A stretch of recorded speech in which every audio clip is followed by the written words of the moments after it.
Commission Member Tara puthokpibada lising ama pizagani Member kun puthokpibada lising ani pizagani Member kuntra puthokpibada lising ahumga chamanga pizagani Member yankai puthokpibada lising taruk pizagani Member sama puthokpibada lising tarahumdoi pizagani Akupa marol gidamak 7005821018 amuktanga hana 7005821018 natragana 7005256003 amuktanga hana 7005256003 Iramdam Gidamak Finance Thawbal Pakhang Khong Leirak Thawbal Manipur Lying Bahuzari Mid Kaktagi Uba Specialist Doctor Na Kaksing Bazaar Naholai Lapakta Leiba Kaksing Opticals and Eye Care Clinic Mapam asida Cornell gi anaba sing amadi asokpa sing ani subada cataract ahum subada pituitarium mari subada dry eye treatment manga subada computer vision syndrome mapam asida alignment makal khudimaki mit ki anaba laying ba yargani laying gi matam leipapu panumit amadi sagol se numit nungthel pung ani dagi na pung mari fawba loina na thangja numit khuding gi ayuk pung ni pan dagi na pung 13 fawba laying jagani lengsin biro Kaksing Opticals and Eye Care Clinic Kaksing Bazaar, Naholai, Lampa. Akupa marol gidamak call to you 700-561-3496. Amadi 8731-916499. Zobel Pupils Square, Fansar Complex Thawbal gi Makedigi Nungairaba Pauzelamatang Thamjari. Madudi, Medical Engineering IIT. NDA Entrance Cracking Tonanabagi, First Blended Learning Center. Thawbal District Hojikti Sel Changdana, Matam Ka Hena Mangdana Athapa Mapam da Chaludana. Fansar Complex ta I-30 Bangalore gi Makhada, Ezu Life India, Peace and Freedom Academy. Amadi Fansar Educational Society gi backing amana sponsor tawbiduna. Yamna komna need. JEE IIT. NDA gi special classing tamnana bagi registration form thaba hauzare. National level subject expert faculty singna takpi tambigani. Limited Sydney inaugural offer oina ahan balak pa mahiroi kunmanga da free mobile tablet amadi OBC SC amadi ST gi mahiroi singda scholarship su pizagani thintaba tawdana ngasimak langsin birau mahiroi singi dabak thamjari bak khodong chabani hena akupa marol gi damak contact tawbiu 9612 501599 natragana 9862 074363 natragana aikoi website fancier.co.in dagi khangbiba yagani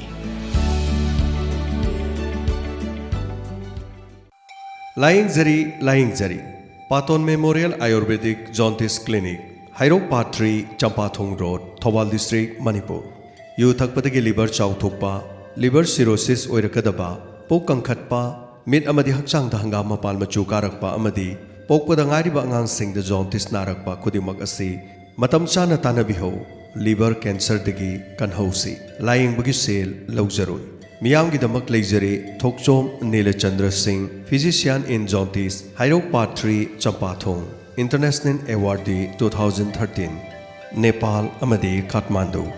Akopa marol gi damak call to you 9862498264 loinana 8014220728 Lying Jari, Kaksing Kongnang Mari Fangba near Indian Bank gi Makhada Leiba Center Pharmacy da MS Ortho Spine Surgeon gi former head of department Jenimski Dr. K Neelachandra irai numit khuningi ayuk pung nipan dagina numit yungba pung taragani thoi fawbada lakpiduna saruga mari leinaba anaba sing ngakli naba khwang naba khong khut sidaba tang sikpa khong tek pasemba plaster toba asin singba Lying Jari Lying Firm Center Pharmacy Kaksing near Indian Bank Henagupa marol gidamak call tawbirau 7085456962 amuktanga hana 7085456962 loinana 9366211964 amuktanga hana 9366211964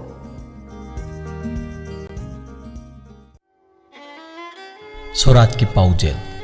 Haukibo October ki tang ani numit asida thokaningdaba khudong thiraba thodok amana maram oiduna laikhidraba Moirangthem Ingocha Singhi Asti Sanjay ꯍꯧꯈꯤꯕ ꯑꯣꯛꯇꯣꯕꯔꯒꯤ ꯇꯥꯡ 3 ꯂꯥꯡꯕꯜ ꯊꯥꯒꯤꯅ ꯊꯥꯁꯤ ꯅꯨꯃꯤꯠꯇ ꯂꯧꯈꯠꯈ꯭ꯔꯕ ꯃꯇꯨꯡ ꯂꯩꯈꯤꯗ꯭ꯔꯕꯁꯤꯒꯤ ꯁ꯭ꯔꯥꯗ ꯗꯤꯟꯒꯤ ꯊꯧꯔꯝ ꯂꯥꯛꯂꯤꯕ ꯑꯣꯛꯇꯣꯕꯔꯒꯤ ꯇꯥꯡ 14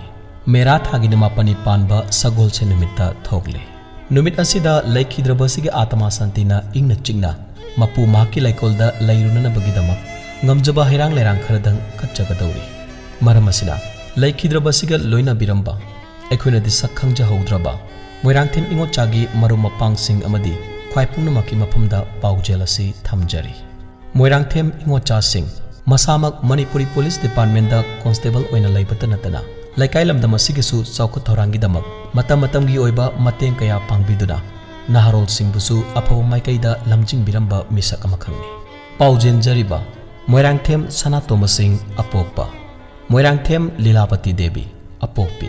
ꯂꯣꯏꯅꯅ ꯃꯣꯏꯔꯥꯡꯊꯦꯝ ꯑꯣꯡꯕꯤ ꯁꯥꯟꯇꯤꯕꯂꯥ ꯗꯦꯕꯤ ꯑꯦꯂꯥꯏꯁ ꯏꯆꯟ ꯂꯣꯏꯅꯕꯤ ꯈꯥꯡꯉꯕꯣꯛ ꯄꯥꯠꯊ꯭ꯔꯤ ꯃꯈꯥ ꯃꯅꯤꯡ ꯂꯩꯀꯥꯏ ꯃꯣꯏ ꯇꯥꯃꯣ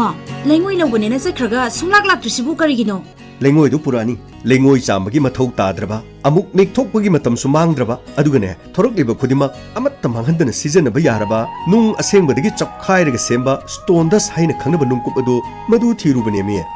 ꯑꯗꯨꯒ ꯌꯨꯝ ꯁꯥꯕ ꯌꯥꯕ꯭ꯔꯣ ꯍꯥꯏꯁꯤꯕꯣ ꯌꯥꯝꯅ ꯐꯈ꯭ꯔꯕꯖꯥꯠꯅꯤ ꯁꯦꯜꯁꯨ ꯌꯥꯝꯅ ꯇꯤꯡꯍꯟꯗ꯭ꯔꯦ ꯑꯩꯈꯣꯏꯅ ꯄꯥꯝꯕꯗꯨꯁꯨ ꯐꯪꯉꯦꯗꯅ ꯑꯗꯨꯗꯤ ꯇꯥꯃꯣ ꯀꯗꯥꯏꯗꯒꯤꯅꯣꯕ ꯇꯥꯃꯣꯅ ꯂꯧꯕꯤꯔꯨꯔꯤꯕꯗꯣ ꯑꯗꯨꯕꯨꯔꯣ ꯈꯥꯄ꯭ꯔꯤ ꯏꯟꯗꯁꯇ꯭ꯔꯤꯁ ꯍꯥꯏꯕ ꯇꯦꯟꯊꯥ ꯃꯔꯣꯡꯕꯟꯒ ꯆꯤꯡꯊꯥꯝꯒ ꯇꯥꯏꯅꯕ ꯑꯗꯨꯗ ꯄꯩꯔꯒ ꯂꯩꯔꯦ ꯑꯗꯨꯗꯤ ꯃꯈꯣꯏꯒꯤ ꯐꯣꯟ ꯅꯝꯕꯔꯗꯤ ꯈꯪꯕꯤꯕ꯭ꯔꯣ ꯈꯪꯉꯤ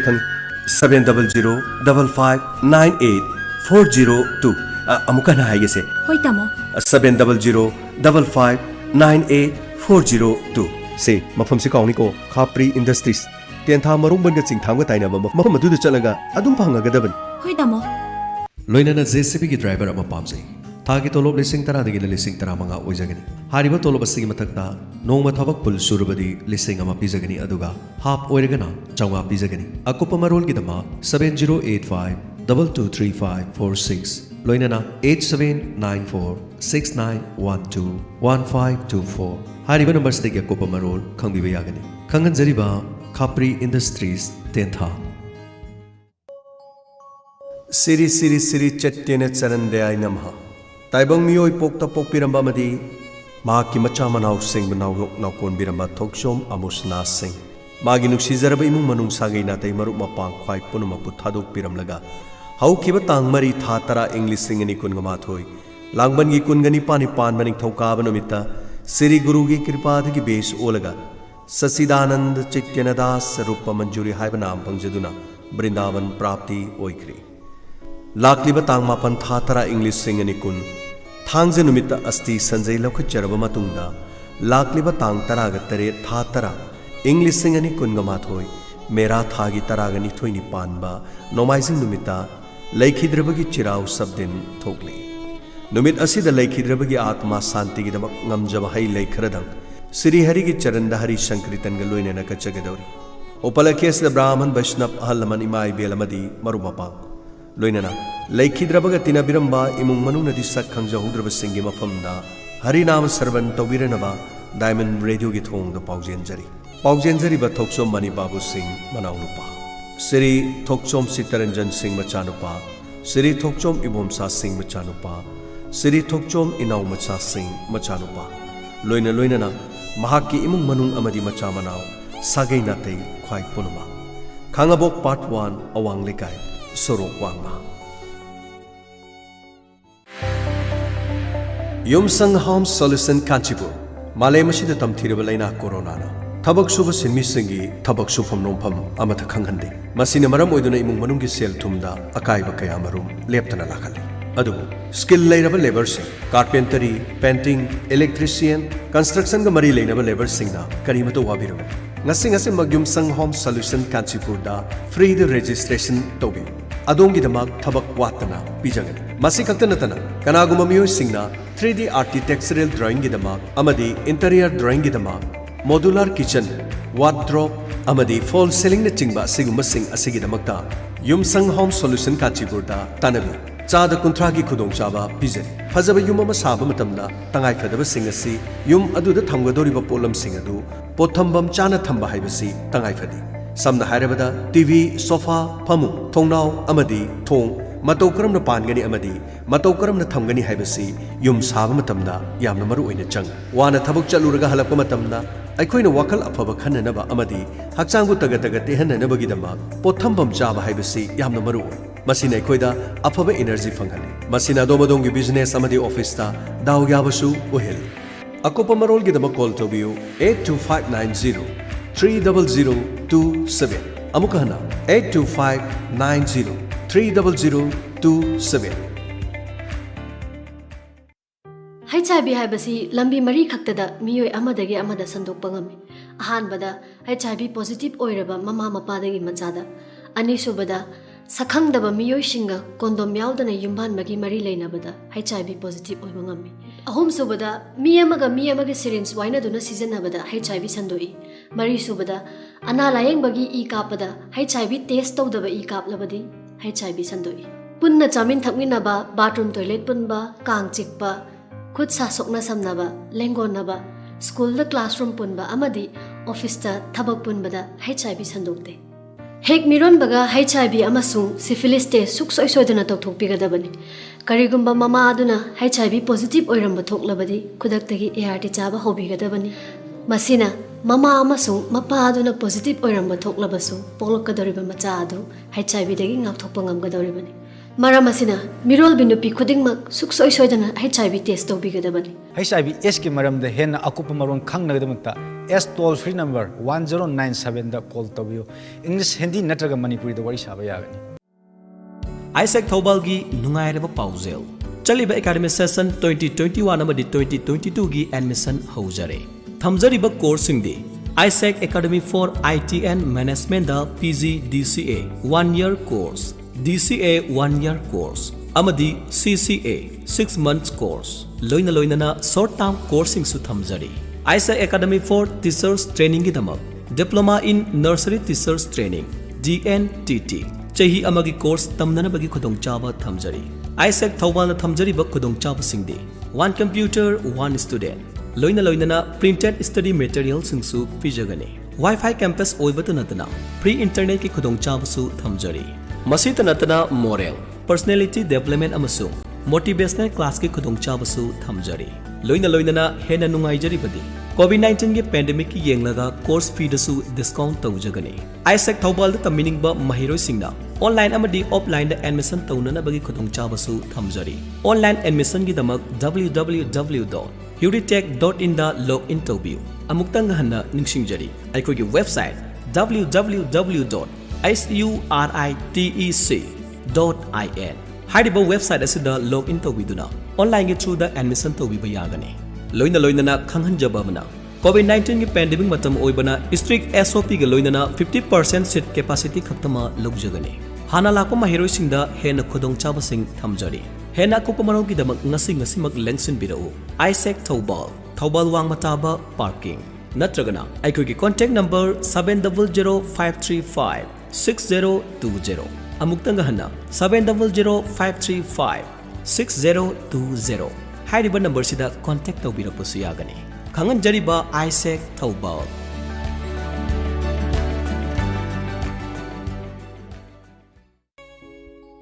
अवाबा फोंदोकचरी मतम कुइना बांसी बुदोन सेवा कमिटी की एक्टिव मेंबर ओइबता नतना ईश्वर खुबम असिगी थबक थौरम कयादा थवाई हकचांग लुतुना लेरखरबा अइखोय पुमनमकी लमजिंग लमताक पिरंबा श्री खुंद्राकपम बोर्डिन सिंहा खांगाबो अवांग ममांग लेकाइना हौखिबा अक्टोबर की तारीख 3 अनाबा अमदगी लेखिदबदा श्री बांसी बुदोन सेवा कमिटीना मिनिट अनि तुमिना लेप्तुना अवाबा फोंदोखरे हिंगलिंगै मतमदा बांसी बुदोन यूथ क्लब की सेक्रेटरी ओइदुना चौखत थौरांग कयादा अचौबा थौदांग कया लौबिरंबता नतना क्लब असि लैरिबा मफमसु कटपिरम्मी लैखिद्रबगी इमुंग मनुंगना नंगहौरिबा अवाबदसु बांसी बुदोन क्लब की मेंबर सिंगना सरुक यारकली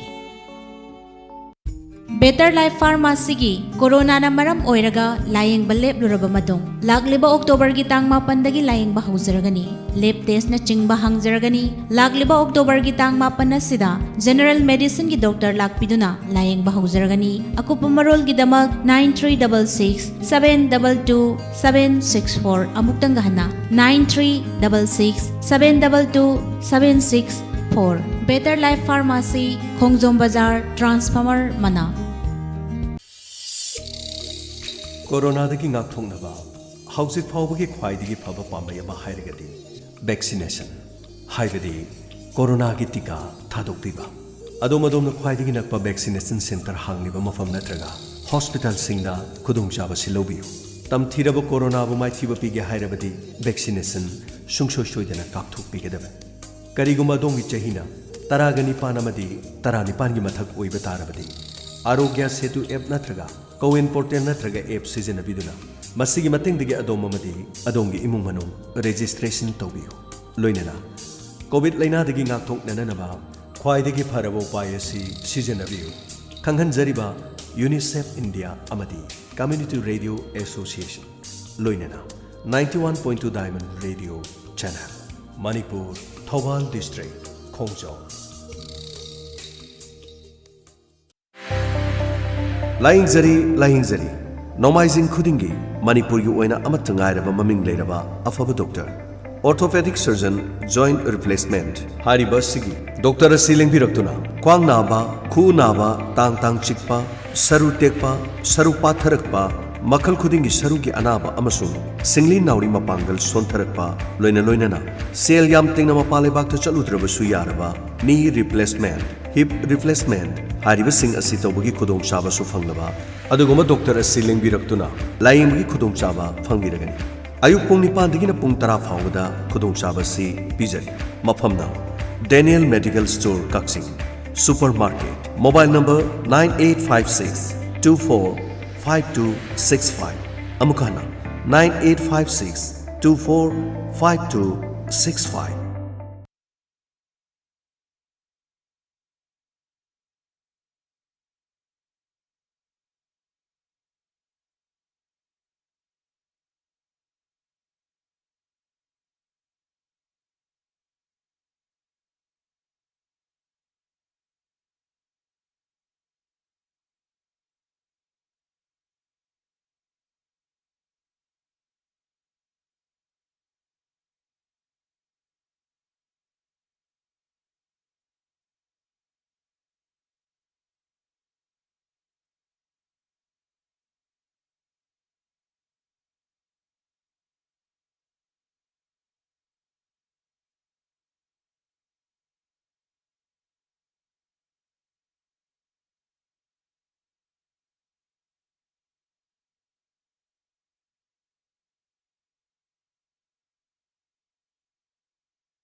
थौरम की मखा तारकपदा हौजिलान थोकचरी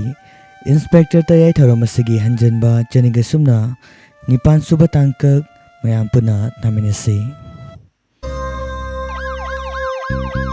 लाकले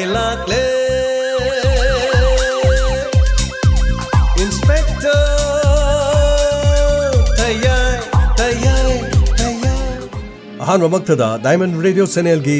इंस्पेक्टर तयाई थौरम असिबु ताबिरिबसिंगु जेम्स साइगुरजमना तरामलोक चबगलोइनना इकोकनोना खुरुमजरी ngasisu puduna laksari diamond radio channel gi inspector tayai chaniga nipan suba tangka sandok chariba thoromasi haujik hingliba natraga laikhidraba kana gumbaga kariguma hiram amatada mari lenajadi masida lakpa wakat aikhoina logjaba ngamjaro sir ai soidana matheng pangjagani haujimak ingondagi kari khangbini malai sir khoina khangbining basingdo hauji ingondagi hangbirabasu yagani haujimaki adongi su nungaitaba thaudogamanina aikhoina hangjabadu nungaitri hayeng soidana adom sangbiragadi station da mutalakpiyo aduga akupa marol singado aikhoiga sanarasi aikhoina adom da thajaba piri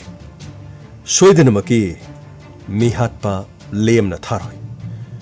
soidana maki puthokani ꯑꯩꯈꯣꯏ ꯆꯠꯆꯔꯛꯈꯤ sir ꯍꯧꯖꯤꯛꯁꯤꯕꯨ ꯑꯩꯈꯣꯏꯅ ꯊꯤꯕ ꯌꯥꯕꯁꯤꯕꯨ ꯀꯔꯝꯕ ꯂꯩꯔꯤꯒꯦ ꯁꯟꯇꯣꯁ ꯌꯥꯝꯅ ꯂꯨꯔꯤ ꯍꯌꯦꯡ ꯃꯍꯥꯛ ꯂꯥꯛꯂꯒ ꯑꯩꯈꯣꯏꯅ ꯋꯥꯔꯤ ꯁꯥꯟꯅꯒꯗꯕ ꯈꯔꯁꯨ ꯂꯩ ꯑꯗꯨꯒ ꯕꯤꯕꯦꯛꯀꯤ ꯃꯍꯥꯛꯀꯤ ꯐꯣꯟ ꯅꯝꯕꯔ ꯃꯗꯨꯒꯤ CDR ꯍꯥꯏꯕꯗꯤ ꯀꯣꯜ ꯗꯤꯇꯦꯜꯁ ꯔꯦꯀꯣꯔꯗ ꯑꯊꯨꯕ ꯃꯇꯝꯗ ꯂꯣꯏꯅ ꯆꯤꯡꯊꯣꯛ ꯑꯗꯨꯒ ꯖꯨꯂꯤ ꯍꯥꯏꯔꯤꯕ ꯅꯨꯄꯤ ꯑꯁꯤꯒꯤ ꯃꯍꯥꯛꯀꯤ ꯅꯝꯕꯔ ꯑꯁꯤꯁꯨ ꯀꯅꯥꯒ ꯋꯥꯔꯤ ꯁꯥꯟꯅꯩ ꯀꯅꯥꯒ ꯇꯠꯇꯅ ꯋꯥꯔꯤ ꯁꯥꯟꯅꯩ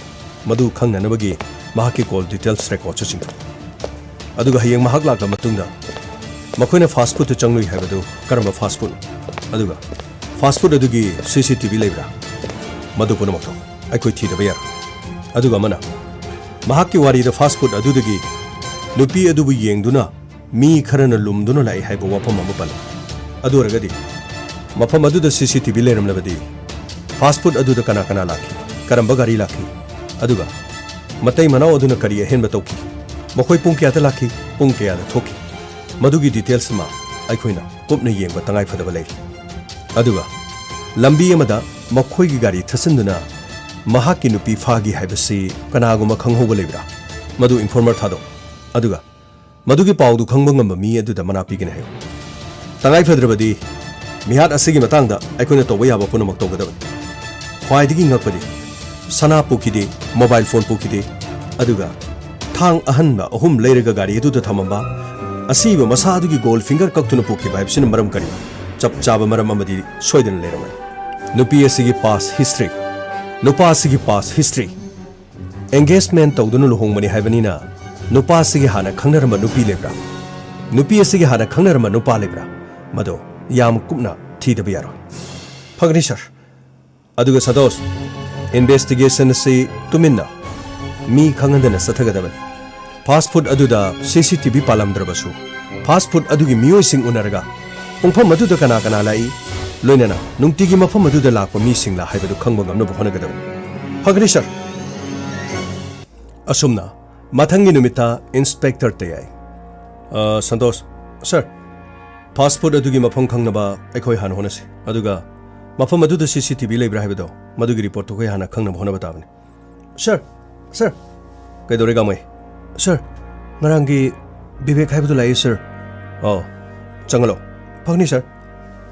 somda lakyo somda changbiyo sir ai mukta changjarke sir bibek changchambiro phandu phambiyo phani sir bibek thodok siamna nungaite aduga ꯑꯩꯈꯣꯏꯅ ꯅꯨꯡꯉꯥꯏꯇ꯭ꯔꯤꯕꯁꯤꯗꯒꯤ ꯅꯪꯅ ꯁꯔꯨꯛ ꯆꯥꯝꯃ ꯍꯦꯜꯂꯝꯒꯅꯤ ꯍꯥꯏꯕ ꯑꯩꯈꯣꯏ ꯈꯪꯖꯩ ꯅꯈꯣꯏꯒ ꯅꯨꯡꯉꯥꯏꯅꯗꯕ ꯑꯗꯨꯒ ꯖꯨꯂꯤꯒ ꯃꯍꯥꯛꯀ ꯅꯨꯡꯉꯥꯏꯅꯗꯕ ꯃꯗꯨꯒꯤ ꯃꯇꯥꯡꯗꯁꯨ ꯀꯔꯤꯃꯠꯇ ꯂꯩꯇꯦ ꯍꯥꯏꯕ ꯋꯥꯐꯝꯁꯨ ꯉꯔꯥꯡꯗꯣ ꯍꯥꯏꯔꯦ ꯉꯁꯤ ꯈꯔ ꯅꯤꯡꯁꯤꯡꯕꯤꯕ꯭ꯔꯥ ꯍꯥꯏꯕꯗꯤ ꯑꯗꯣꯝꯒꯤ ꯄꯨꯟꯁꯤꯗ ꯃꯨꯛꯅꯈꯤꯕ ꯌꯦꯛꯅꯈꯤꯕ ꯑꯗꯨꯒ ꯖꯨꯂꯤꯒꯤ ꯄꯨꯟꯁꯤꯗ ꯃꯍꯥꯛꯅ ꯂꯩꯔꯤꯉꯩ ꯃꯇꯝꯗ ꯋꯥꯔꯤ ꯁꯥꯔꯝꯕ ꯅꯨꯡꯉꯥꯏꯅꯗꯕ ꯃꯤꯒ ꯈꯟꯅꯕ ꯆꯩꯅꯕ ꯀꯔꯤꯒꯨꯝꯕ ꯋꯥꯐꯝ ꯈꯔ ꯂꯩꯔꯒꯗꯤ ꯑꯩꯈꯣꯏꯗ ꯅꯤꯡꯁꯤꯡꯂꯒꯗꯤ ꯑꯃꯨꯛꯇ ꯍꯥꯏꯕꯤꯌꯨ ꯁꯔ ꯑꯩ ngarangso haijakri Juligi mahaki pass history ai yamna thoina khangthi aduga aina khangpham su thoktabra khal mahana hana khangnaram basing madu aina ningsinglurga kari tawrun aigi punsi khongloi oirgani haiduna mahana laglabanina aidi magi atopa nuwaina dabadi ai tasengna ai hangchongde khangsu khangde sir aduga sir aigi oina su ai kanagumba mataga nuwaina daba leijadi तसिनमकी अखोयनी arrange marriage ओरबसु इबानी मरक्तसु नुंगाइनदब मरी करिगुम मत लैथि यामना नुंगाइरे अदुदि नखोयनी मरक्त करिमत लैते नखोयगी येंगनब लैते हारबनिना अदुबु बिबे हालिब मिहाद असिदि पैसा मुनबगी सुनति यामना तमथिबा लमन खुंबा मांबा नत्रगा महाकी पुंसिबु लोइसिल्लगे हाइबगी मतागो अतमनना सिंगनरगा पांगथोकपदुगुम मिहाद अमनि हाइबसिदि मिहाद अदुना मयेक सेंगना दुम ताइ पोस्टमार्टम गी रिपोर्ट सुलानी पोस्टमार्टम गी रिपोर्ट मतुंगिना महाक सेक्सुअल असॉल्ट तौकिब्रा हाइबसु मदुगी रिपोर्ट अमा सुलानी यामना लुबो वफम अमना माबो हाटपद सिजनकिबा थांगदो मफम अदुदा फंगथि मसादा लैरिबा थांगफम मदुनदि मी अमा खंगनदि थांगना थिनबदि ओइररो करिगुम मी अमा खंगना थिनबो ओरगसु मी अदो साइकोग मरी लेनबा लैना नाबा मी अमना सोइदना तौबोइगन मी से अमा नत्रगानी नत्रगा हुंबो बोइबे mi amagi masada duk yamna thangpham leiba haibasi anyway na khoina changuba fast food to adugi maming dom taibiu sir Lexel fast food highbor mal highway da lebidro mani sir okay Santos sir Lexel fast food ta koi chana na ba sem sas pani sir ko gi missing do sem sawayo pani sir yamna nungari bibi aduga na khoina phami ba fast food aduda miyoi kharana mahak pu munna munna yengi haiba miyoi sing adudi lambi de na khoi bu thaliba miyoi sing adu soidana oigane na khanbra aduga atopo oigane na khanbra sir aina khanma da fast food aduda ekhoi da munna munna yengba aduga lambi de khoi bu phaba yoba sing aduga amato oirangba da mal ai makhoi gi masak tu ningsing ba thuk pare adudi akhoi mafam aduda channa ba tok aduga ai postmortem report so hospital da lobu chakan yargadi akhoi hospital da thengnabra natraga nangi mobile number sta khoina call tawduna nangbu korko si adudi nahak chatpe yaran phani sir soidena maki mara leiba miyo singa tho makhoi bu soidena phabiraga aigi julina phangkhiba chaina adumak makhoi da phanghan ba pami sir yare bebe madugi da mukta karisu khalun ain leiri mara leiba singa do han da phana na hona bai bisina akhoi gi han ba khongthang pare dudi nak chu chalo akhoi pau mu piraki phani sara dudi ai amuk chasaruki bebe amuk to ngai ko sir kari nahak ki mobile number si akhoi da piri bisina taba atopa mobile number so pai bro sir ai di hauju paijari number si khaktan thank you akhoi da ningthi jana corporation pb basigidam aduga juli gi su mobile number sani su deko sir adu makhaktani mahana paibasu yam nungare akhoi da lana lobigan hauji ki mi amana mobile number si ani digi ta dana dum pai adubu nakhoi ani na amam pai hebasi yam nungare asem budu khangning dana tawani pani sir anyway thank you chatpe yaran pani sir Rajen sir magi se nungdi amna nungai thi mahaki nupi du bu faraga gari da puraga chalaga gari du gu hundo amaga lamhang ama da puraga thang na masing khangdana thile haba sibu sir masibu hanagi nungai ne da ba soidana oiramoidra sir aduni Rajen adubu mahaki past history da to pamiyo yamata ga nungai ne da ba leite haibo haisu mana hairi makhoi ni gi lohumasi engagement haibadi ahalaman na hainaraga luhongbani aduragadi bebeksu mahaki sahi matang asida mahaki hana soidana khangnaba mi leramgada aduga juli gi su mahaki hana soidana khangnaba mi ma leramgada ani si manungdaga amana mayum pan khibaduda madugi revenge torokpa haibadi pendabadigi laman khumna pogum oigadra haibasi aigi wakhanda singnaba leir sir aduguma soidana oigadaba male sir Rajen thijanba loidri investigation hobudangari akhoi Lexel fast food haibu du chaluki mafam adu CCTV leibra aduga mahakki nupi da munna munna yengki haiba mi sing adu tasengnamak CCTV da kharadi upam thoi phare dudi ayem ki nakoi phajana leram pani sir Santos Gamai Rahul sir koi lejare sir Gamai gari thoro pani sir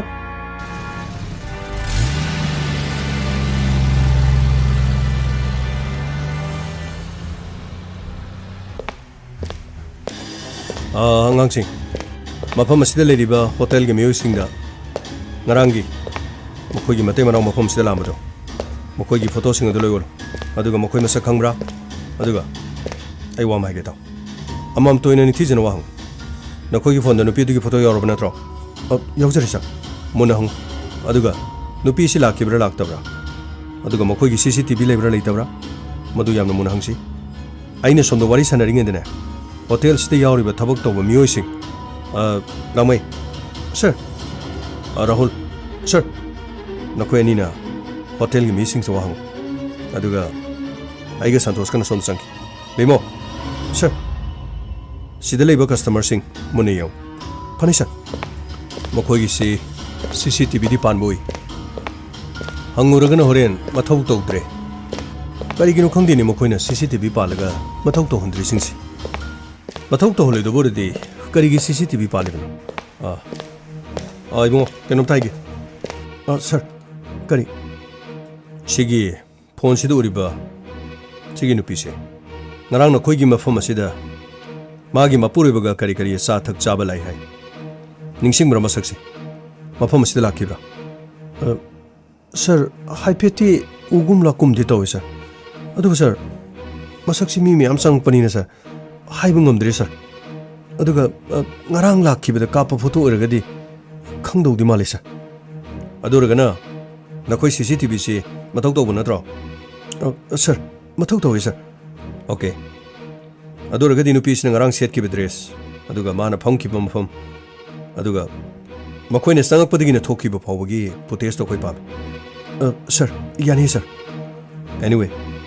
nangi ngarangi protest to adugre coaching do mukti yengi phani sir amaromda rahul amadi gangai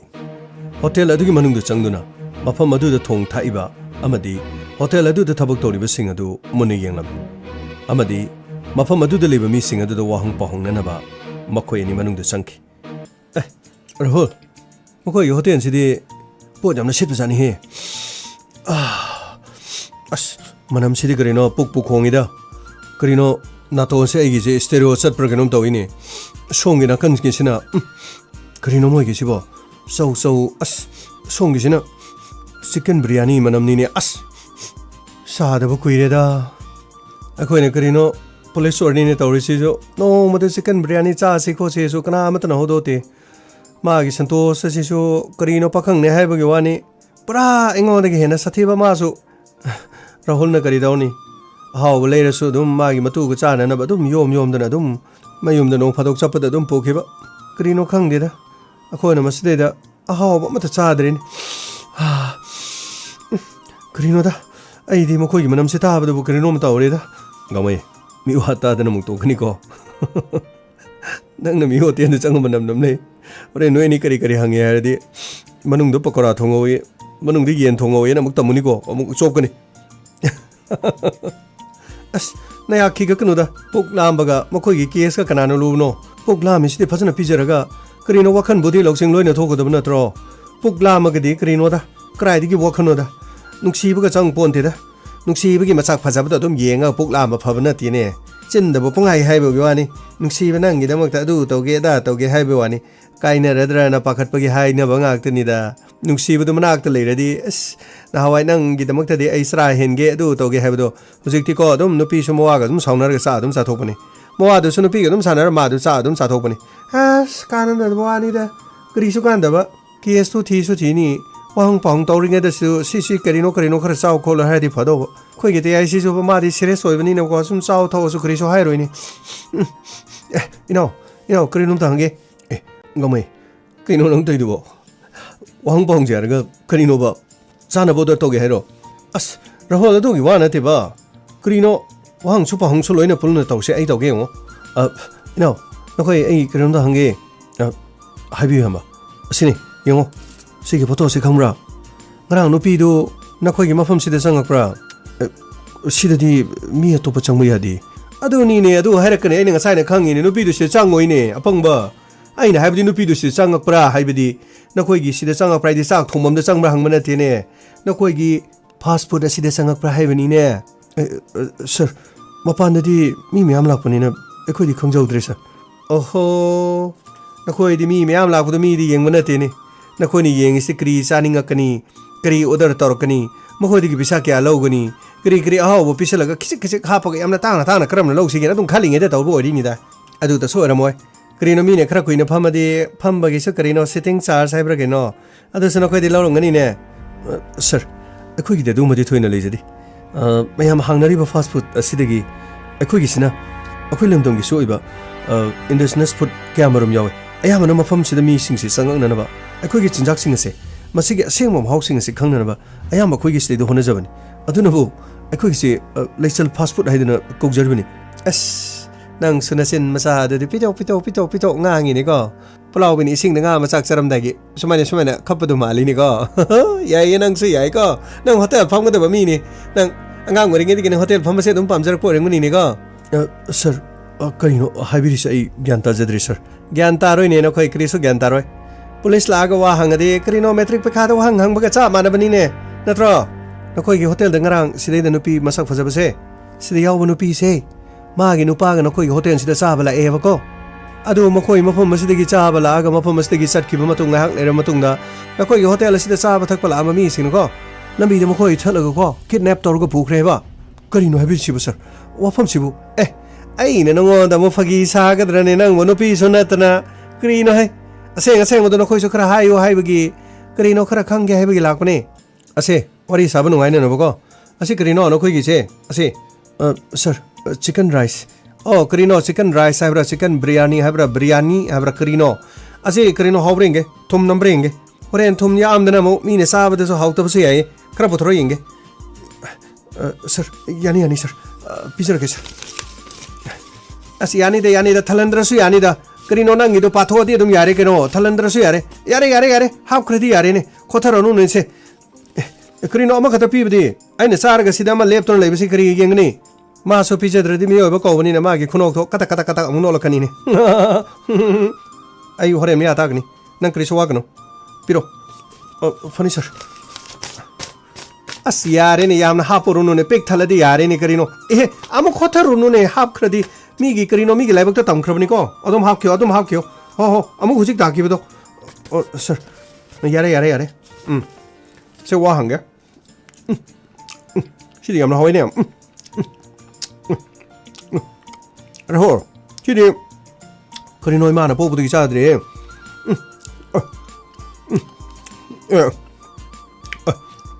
ngako ai wa hange ga hore no mo mi wa ta dan tok ne ache no khoi ge sida la ki nu pa da nu pi do ga mo khoi kri sa ke khoi ne sa ba chicken biryani si sa ke bra sir sida la pu do ta sin na ma sa khang da bani na kari sa ki banu ha bu khang dre oh na khoi se pang kre he pung asuk da la ko table number su phang gi ba mi do kri sa ke ha bu do no khoi jo record to go do bani ne kana na khang ni mi sing do siguma case la adi no khoi jo तुम दबो pollen के याव the postmortem दगी खंग दमनि ने पंग न कोई खंग जिलो ने होटेल फमगा क्रिनो मी गी पेशा तंग न मितु ओगुनु ने फत्तर रो नुंग द थोला दि क्रि तगुनि हाइबदु न कोइ जु खर खलगा टेबल नंबर 5 त फम मी दु क्रि साखि टेबल नंबर 4 त फम दु क्रि साखि न कोइ खर खंग दमनि ने अस गमै अखुनि सम सालिंग सम ते फचंगदि अस रहल नंग सिन मरो म की बने क्रिनो हरेन मखोइ गी सु पेक अनि योंग खर लोरे क्रिनो यानी सर अखोई पेक अनि दुम योम जगे सर पेक अनि योम ने यारो ने मपा दा मसो ले होई ने पेक तो होम सु दबे यारो ने फनी सर अखोई योम जगे कर पर्सन हाउ के ऑफर पर्सन नंग गे जखोई देंग साइ हापु दु याम माले को सार का ने करिसु याउ दे हि सार का ने मबुक तो लोई चंग्रे करिसु याउ दे सिदि करिसु ले हो दे असे खर पर्सन हापु याखे खर कन नमसिलो खाबै दु नमसिन मनिंग दु नमसिलो हाबो को करिनो करिनो नखोइगे चिकन राइस सिबो येन गे मरुसु यावि द नोइसिदे करिनो मतोंग थोंगो दबन नथ्रो याख्रे नखोइ खंगदे हाबनि नको खोइ मपान द मु थोकिगे अदो से मंगा सिगी पैसा के तारे सर पैसा दिया जरे ओइ करिदो खोइ अदुगुमा पुलिस के मी दु नते को मिंगोदगे फ्री दे चागा दब पुलिस तो खोइ नते खोइ चारबसु को खोइ गे हुमांग मन चागनि मीने पिरकपुदुदि थमोय सेंना पिरकपुदुदि खोइ लौरगा दुम साइ को मरम लेतने खोइ मिंगोदगे सोमना रेम बसादे को नंग नगा साइ खलंगनि ने को अखोइना पुक्सा द साथोय मनुंग जे संग करिनो नय खलंगने बा मदु खनगनो गामै दे दुम मी नते को गामै दे थमोय यामनो सेंग मी ने मी गे हुमांग मन मुसु मेक सेंग खंग मी ने को खोइ मनुंग दंग हाथंग आय पिख्रे अदुन खोइ सावबे यादे को से पैसा से पाइखो से सर थैंक यू सर करिनो आइना पिबो पैसा दु चप चार ब्रो सर मंगानी ने सर पैसा बुदी चप चारे खितंग हंजरगे सर याख्रे नंगी पैसा मांग यादे को अखोइना सुमना थमोय सेना तब थबक तुदे खोइसु यामना प्रेशर तवि को मरम मरक तसिगु महाव बसे सादि सानिंग मने दुबु उपाय लेते खोइ थोखिगे को। ฟันนี่ sir 好 kre 好 kre ยารักตะไกโนเย็นกิมาตุ้มมาจังมามาเลย ꯄꯥꯜꯂꯦ ꯀꯔꯤꯅꯣ ꯈꯪꯕꯩ ꯍꯥꯏꯗꯨꯕꯣ ꯌꯥꯔꯛꯇ ꯌꯦꯟ ꯃꯇꯨꯝ ꯆꯪꯉꯗꯤ ꯅꯪꯒꯤ ꯌꯥꯗꯨꯗꯤ ꯁꯝꯕꯜ ꯈꯥꯕꯗꯧꯅ ꯂꯟꯅ ꯍꯧꯕ꯭ꯔꯣ ꯅꯪꯕꯣ ꯑꯗꯣ ꯍꯥꯏꯕ ꯅꯠꯇꯦ ꯍꯦ ꯃꯇꯨꯝ ꯍꯥꯏꯕ ꯅꯠꯇꯦ ꯃꯇꯨꯝꯗꯨꯗꯒꯤ ꯃꯆꯦꯠ ꯑꯃ ꯍꯥꯏꯕꯅꯤ ꯀꯔꯤꯅꯣ ꯅꯪꯁꯨ ꯋꯥ ꯈꯤꯇꯪ ꯁꯣꯏꯕ ꯌꯥꯕ ꯅꯠꯇꯦꯗ ꯀꯃꯩ ꯁꯔ ꯅꯣꯏ ꯀꯔꯤ ꯈꯪꯉꯦ ꯁꯔ ꯃꯈꯣꯏ ꯉꯔꯥꯡ ꯁꯤꯗ ꯆꯥꯕ ꯃꯤꯁꯤꯡꯗꯨꯗꯤ ꯆꯥꯛꯈꯨꯝꯗꯗꯤ ꯃꯈꯣꯏ ꯂꯥꯛꯇꯦ ꯍꯥꯏꯌꯦ ꯁꯔ ꯀꯔꯤꯅꯣ ꯀꯃꯩ ꯅꯪ ꯍꯥꯏꯗꯨꯕꯣ ꯆꯥꯛꯈꯨꯝꯗ ꯆꯥꯛ ꯆꯥꯕ ꯆꯪꯉꯛꯄ꯭ꯔꯅ ꯃꯣꯏꯗ ꯍꯪꯉꯣꯏꯔꯣ ꯍꯥꯏꯁꯦ ꯁꯣꯔꯤ ꯁꯔ ꯉꯥꯏꯈꯣ ꯅꯣꯏꯗ ꯑꯩꯅ ꯋꯥ ꯍꯪꯉꯨꯁꯨ ꯍꯥꯏꯕꯗꯨꯕꯨ ꯔꯥꯍꯨꯜ ꯁꯔ ꯀꯔꯤꯅꯣ ꯅꯣꯏꯕꯨ ꯃꯅꯨꯡꯗ ꯆꯪꯉꯒ ꯃꯤꯑꯣꯏꯁꯤꯡ ꯑꯗꯨ ꯃꯅꯨꯡꯗ ꯆꯪꯉꯛꯄ꯭ꯔꯅ ꯍꯪꯉꯤꯔോ ꯅꯠꯇꯦ ꯁꯔ ꯒꯥꯡꯃꯩꯅ ꯍꯥꯏꯕ ꯁꯣꯏꯕꯒꯤꯅꯤ ꯁꯔ ꯁꯣꯔꯤ ꯁꯔ ꯑꯩꯅ ꯍꯥꯏꯕꯗ ꯁꯣꯏꯕꯅꯤ ꯉꯔꯥꯡ ꯁꯤꯗ ꯂꯥꯛꯈꯤꯕ ꯅꯨꯄꯤꯗꯨ ꯑꯩꯒꯤ ꯐꯣꯟꯗꯒꯤ ꯎꯠꯂꯒ ꯃꯈꯣꯏ ꯍꯣꯇꯦꯜꯗ ꯂꯥꯛꯄꯗꯣ ꯃꯁꯛ ꯈꯪꯕ꯭ꯔꯥ ꯃꯈꯣꯏ ꯂꯥꯛꯄ ꯎꯈꯤꯕ꯭ꯔꯥ ꯍꯥꯏꯅ ꯍꯪꯕꯅꯤ ꯁꯔ ꯑꯗꯣ ꯃꯈꯣꯏꯗꯤ ꯃꯅꯨꯡꯗ ꯊꯣꯡꯕ ꯊꯥꯛꯄꯒꯤꯅꯤꯅ ꯃꯅꯨꯡꯗ ꯃꯤꯁꯨ ꯆꯪꯕ ꯌꯥꯗꯦ ꯃꯄꯥꯟꯗ ꯂꯥꯛꯄ ꯃꯤꯁꯤꯡꯗꯨꯁꯨ ꯃꯤ ꯌꯥꯝꯅ ꯂꯥꯛꯄꯅꯤꯅ ꯃꯈꯣꯏꯗꯤ ꯈꯪꯗꯦ ꯍꯥꯏꯕ ꯁꯔ ꯑꯣꯀꯦ ꯑꯗꯨ ꯑꯣꯏꯔꯗꯤ ꯌꯥꯏꯗꯅ ꯅꯪꯒꯤ ꯍꯧꯅꯕꯤ ꯑꯃꯨꯛ ꯇꯧꯕ꯭ꯔꯥꯅ ꯀꯔꯤꯅꯣ ꯅꯪ ꯅꯆꯤꯟꯗ ꯀꯣꯔꯣꯛ ꯑꯣꯜꯂꯤꯗꯨꯕꯣ ꯃꯤꯒꯤ ꯆꯥꯛꯈꯨꯝꯗ ꯆꯪꯉꯒ ꯐ꯭ꯔꯤꯗ ꯆꯥꯔꯨꯏꯔꯣ ꯅꯠꯇꯦꯗ ꯁꯔ ꯁꯤꯗꯩꯗ sir sida pek ahum masu sir yome sir ge su yaure santos ke su yaure bimo ge su yaure sir karino haijibo ekhoi ji case lak panatro sida saba lak pusu natana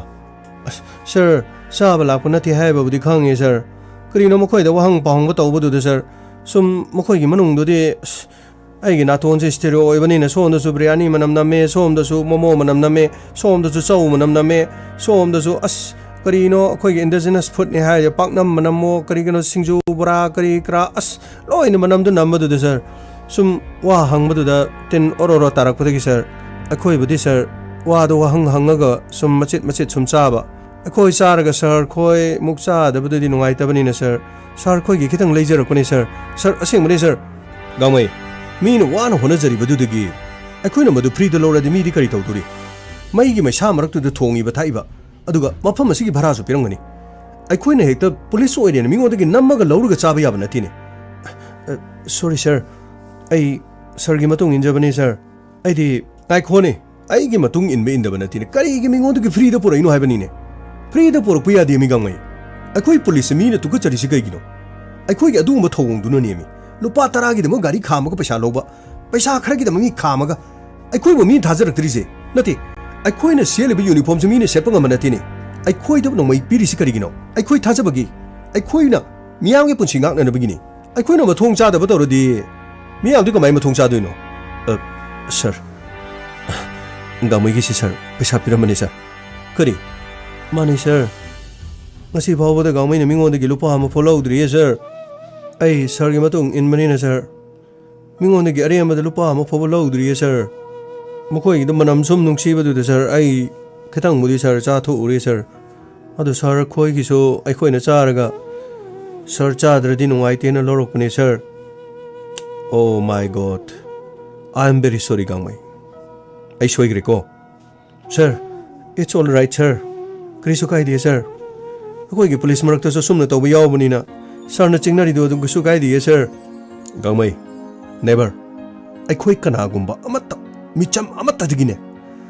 lupa lairi kanigo full marik amata ai khoina mo khoidigi ni relo biyati nangna ngasi nangna tokthorok libado I am proud of you okay ai nangi damuta sautu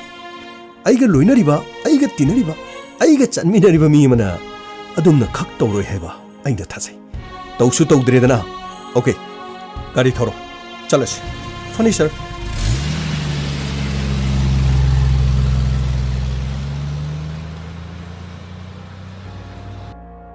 masigi makha tarakpada inspector TAYAI hospital da laki amadi postmortem gi report mahak lorami doctor postmortem gi report sidadi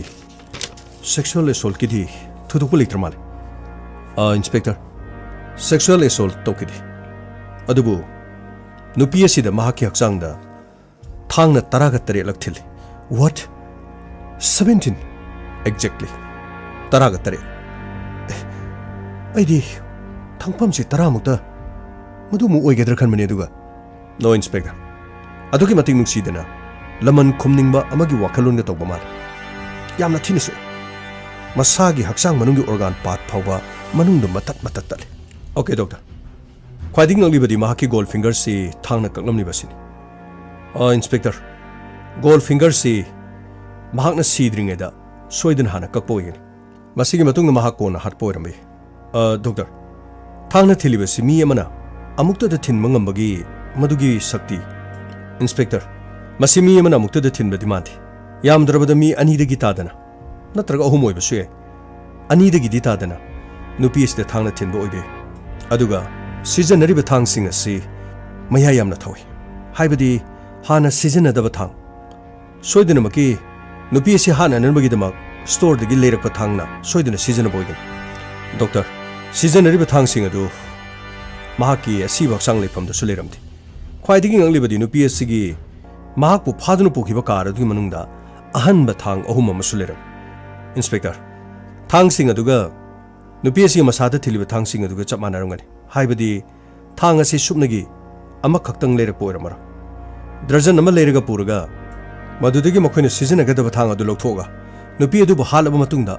थांगसिंग अदो मखोइना पुखिबा नत्रगा तोपा मफम अमदा लोसिलंबा मदु सोइदन ओइबे thank you doctor याम नुंगाई अदुदी अखोइ मुक थोकजरुगी पन inspector sir sexual assault सु तौदे हरबनिना हौजिंग नुपी इस थिलिबा थांगसि सु मसिंग तरात्रे अदुदी sir मियोइ सिबु खरे हेन यामबा याबगी संतोष मी मसिंग सोइदन यामबा हेनगनि अदुगा गाड़ी अदुदा थांग अदु हुंदोक लमलिबा दुनदी मियोइ सिंग अदुना मखोइगी गाड़ी मसादा थांग पुरुकलगदी लेहौरिबा थांग अदु गाड़ी मनुंगदु करिगी लेहौरिबन अदुगा सीसीटीवी फुटेज से मसिसु ऑफिस योरगा यामा कुपनि येंगदबा यार अखोनि येंगलगिबा खरसिदी होटल अदुदा टेबल नंबर 4 दा फमलिबा नुपा मचा मखोइ अहुम न नुपी अदुदा मुन मुन येंग हौजिग अखोइना चिंगनरिबसि नुपा मचा अहुम असि अदुगा गाड़ी नंबर अदु मसक खंगद्रबनिना गाड़ी अदुगी मसकता अखोइगी इन्फॉर्मर सिंग पाउ पिको अदुगा मफम अदुदी यामना तोइना लाय हाबनिना सोइदन बके अंगांग सिंगदो अथुबा मतमदा फाबा ngomgani khana अदुगा मखोइबु वाहंग पहंगगा थौदोक असिदा मखोइ चेनब्रा चेनदब्रा हाइबदु अहनबदी येंगता फनी सर आई अथुबा मतमदा आई पाउ पिलोगजरगी मसिगी मखा तारकपदा पुलिस के इन्फॉर्मर थादोक्तुना मफम अदुदा यामना तोइना लाय हाइबा नुपा मसासिंग सीसीटीवी फुटेज ता उबदु मखोइना कोइथि थिरम जैक जॉन अमदी जॉनी कौबा नहा अहुमनि हाइबा खंगिरम मसिगी मतुंग मखोइ मयुमदगी फागतकी अमदी पुलिस स्टेशन दा पोरखिरम ओहो नखोइ दे अस नमिंग सो लोइना फजैने क्रीनो इंग्लिश फिल्म गी ममिंग लोइना कौइने Jack and John and Johnny Jack John Johnny क्रीनो नखोइ दे नखोइ बसे क्या क्या सुरगे नोइबो सी ननि sei क्या सुरे सर आई sei 18 सुदंग हाजरे 18 ओ पुरा नंग दिना नाउनी ने क्रीनो ने तौरिसे नंग नमिंग नु क्री सर जेक हाइबा ओ जेक नंग दि ओ ngasi di जेक नंग दि चे पतारे दो जॉन करम्बा सर आई जॉन नंग दिना सा दि नेम नेम के फुन फुलेने को नंग दिना सा दि येइब नुंगाइ नि हे यामनु नुंगाइ गिनि को क्राइ जॉनी ने क्राइ ओ जेक लेरे को जॉन लेरे अदुदि नंग सोइदना जॉनी ओइगनि चुमब्रा नंग जॉनी ओइब्रा माने सर ए क्रीनो माने करीनो नंग तौदो अदु तौनो वाहेगे को महाक लेरेगा कोइ सर्टे है लानी मादि मी यामना फुदबनि को मागी ओइना अदुना थिनबदो को अस नोइदि कोट कनी है सर अखोइबु फाबिरिसिबु कई मरमगिनो सर नखोइ फाबगी मरम से नखोइ को ngarang hotel da nokoi ni yeng nupi masak phajabadu khangbra sir karamba hotel gino haisibo krino haise nokoi mafam kya chak ke ngarang go aina hotel haibadi fast food haibani ne asigi lection gi kri habno fast food lection do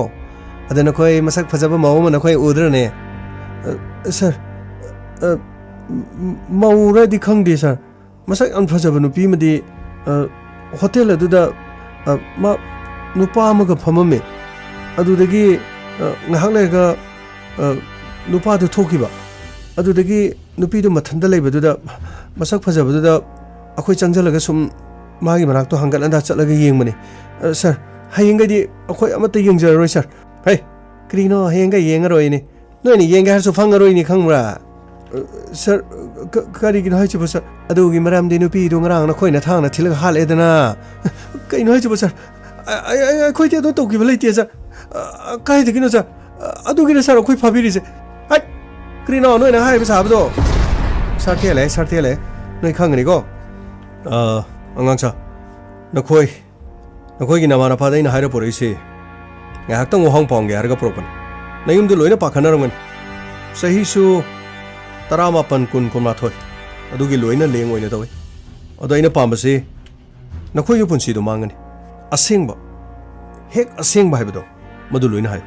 Ai kari ma to na khoi do ko tharoi. Maram din khoi angang ngak tani. Aduga kari gumba lord pa taraba. Angang urasu na khoi na tori thabok to. Madudi yamna tamthiba yamna fataba maduna marumuraga nokhoi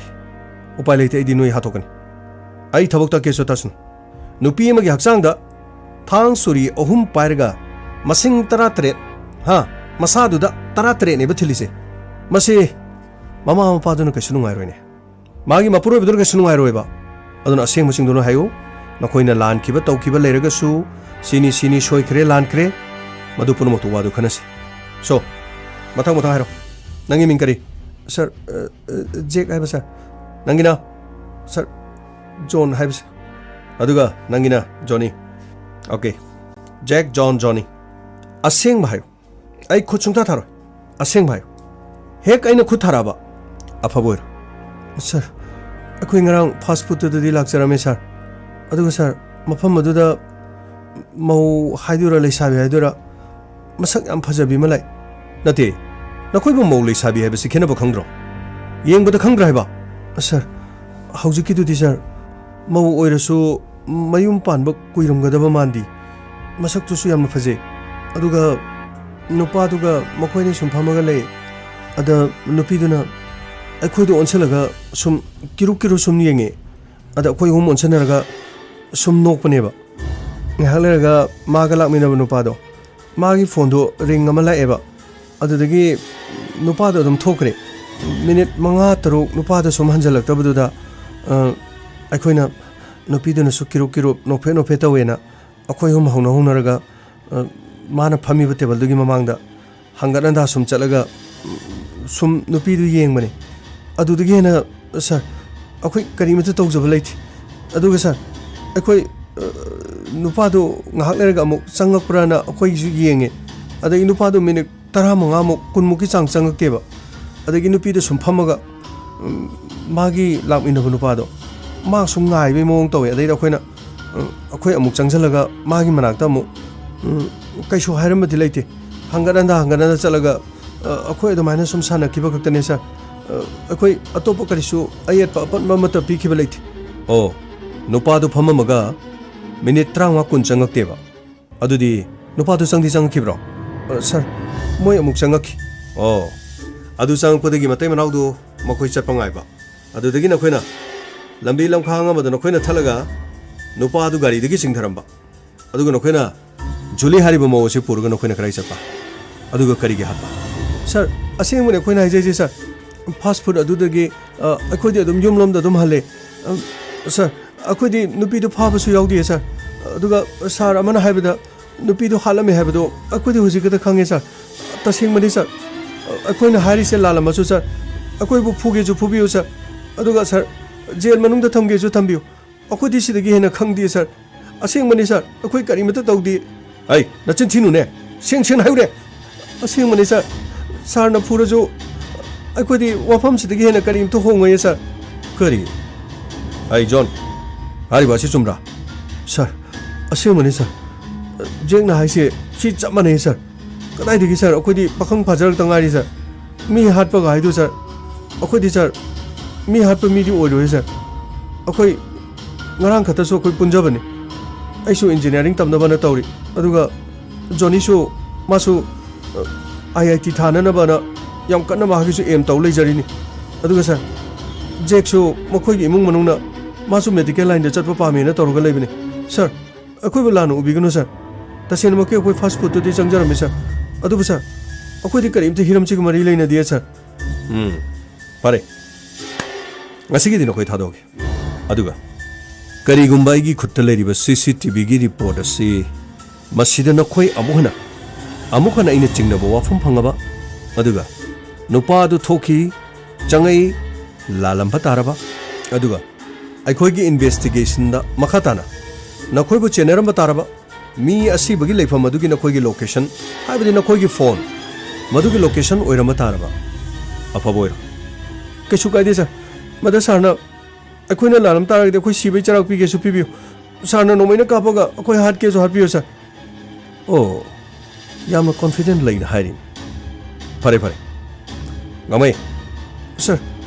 ꯑꯉꯥꯡꯁꯤꯡꯁꯤ ꯃꯄꯥꯟꯗ ꯄꯨꯊꯣꯛ ꯑꯗꯨꯒ ꯃꯈꯣꯏꯒꯤ ꯃꯌꯨꯝꯗ ꯃꯃꯥ ꯃꯄꯥꯗ ꯐꯖꯅ ꯁꯤꯟꯅꯔꯝꯃꯨ ꯐꯒꯅꯤ ꯁꯥꯔ ꯑꯁ ꯑꯩꯗꯤ ꯀꯔꯤꯅꯣ ꯃꯈꯣꯏꯁꯤꯡꯁꯤ ꯈꯔ ꯐꯨꯒꯅꯤ ꯈꯣꯠꯀꯅꯤ ꯈꯜꯂꯨꯕꯁꯤꯗꯤ ꯐꯨꯕꯁꯨ ꯐꯪꯗ꯭ꯔꯦꯅꯤ ꯅꯈꯣꯏꯀꯣ ꯅꯔꯥꯏꯕꯛꯀꯤ ꯐꯩꯅꯦ ꯅꯈꯣꯏꯁꯦꯀꯣ ꯑꯁ ꯁꯥꯔꯅ ꯉꯁꯤ ꯃꯤ ꯊꯥꯗꯣꯛꯄ ꯍꯥꯏꯁꯤ ꯅꯈꯣꯏꯅ ꯑꯍꯥꯟꯕꯅꯤ ꯑꯁ ꯑꯩꯁꯨ ꯉꯔꯥꯡ ꯍꯤꯗꯥꯛꯁꯤ ꯀꯥꯞꯄꯒꯤ ꯁꯌꯦꯡꯁꯤ ꯅꯥꯕꯅꯤ ꯑꯗꯨ ꯅꯠꯇ꯭ꯔꯗꯤꯀꯣ ꯑꯩꯒꯤ ꯍꯧꯅꯕꯤ ꯅꯈꯣꯏꯒꯤ ꯅꯕꯨꯛꯇꯨꯗ ꯑꯩꯅ ꯉꯁꯥꯏꯗ ꯇꯧꯔꯗꯕꯅꯤꯀꯣ ꯀꯩꯅꯣ ꯍꯥꯏꯁꯤꯕꯣ ꯁꯥꯔ ꯑꯩꯈꯣꯏꯗꯤ ꯂꯥꯟꯗꯤ ꯂꯥꯟꯗꯅ ꯁꯟꯇꯣꯁ ꯁꯥꯔ CCTVꯒꯤ ꯐꯨꯇꯦꯖꯁꯦ ꯑꯩꯈꯣꯏ ꯅꯤꯡꯊꯤꯖꯅ ꯌꯦꯡꯗꯕ ꯌꯥꯔꯣꯏ ꯑꯗꯨꯒ ꯍꯧꯖꯤꯛ ꯈꯛꯇ ꯃꯐꯝ ꯑꯁꯤꯗ ꯑꯩꯈꯣꯏꯅ ꯐꯥꯗꯨꯅ ꯄꯨꯔꯛꯈꯤꯕ ꯑꯉꯥꯡꯁꯤꯡꯗꯨꯅ ꯍꯥꯏꯕ ꯋꯥꯗ ꯅꯨꯄꯤ ꯑꯗꯨꯒ ꯍꯥꯏꯕꯗꯤ ꯖꯨꯂꯤꯒ ꯃꯍꯥꯛꯀꯤ ꯃꯄꯨꯔꯣꯏꯕ ꯕꯤꯕꯦꯛꯀ ꯐꯥꯁꯠ ꯐꯨꯗ ꯑꯗꯨꯗ ꯐꯝꯃꯤꯟꯅꯔꯕ ꯃꯇꯨꯡ ꯉꯥꯏꯍꯥꯛ ꯂꯩꯔꯒ ꯃꯍꯥꯛ ꯊꯣꯛꯈꯤ ꯃꯤꯅꯤꯠ 10 ꯂꯣꯝ ꯆꯪꯉꯛꯇꯦ ꯍꯥꯏꯔꯤ ꯑꯗꯨ ꯑꯣꯏꯔꯒꯗꯤ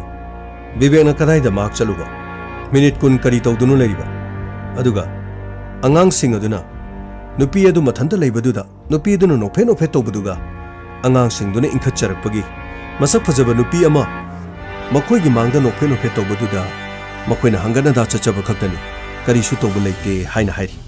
ꯁꯔ ꯑꯗꯨꯗꯤ ꯃꯈꯣꯏꯅ ꯃꯐꯝ ꯑꯗꯨꯗꯒꯤ ꯊꯣꯔꯛꯄꯗ ꯃꯈꯣꯏꯕꯨ ꯐꯥꯒꯗꯧꯔꯤꯕ ꯃꯤꯁꯦ ꯁꯔ ꯍꯣꯇꯦꯜ ꯑꯗꯨꯗ ꯂꯩꯔꯝꯕ ꯑꯉꯥꯡꯁꯤꯡ ꯑꯗꯨ ꯅꯠꯇ꯭ꯔꯕꯗꯤ